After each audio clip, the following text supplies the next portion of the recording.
Atsitiktinumų nėra. Ir viskas, kas vyksta su mumis, yra arba išbandymas, arba bausmė, arba atlygis. Išbandymai ateina mums tam, kad padarytų mus stipresnius, išmokytų mus kantrybės, tikėjimo ir drąsos.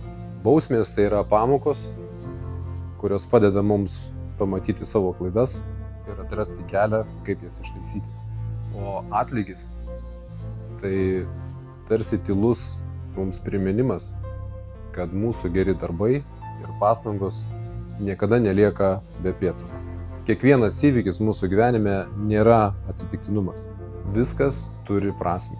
Net jei ji dabar mums nematoma. Priimkime išbandymus su orumu, pamokas su dėkingumu. Prisimink, kad gyvenimas visada duoda mums tai, ko mums labiausiai reikia šią akimirką.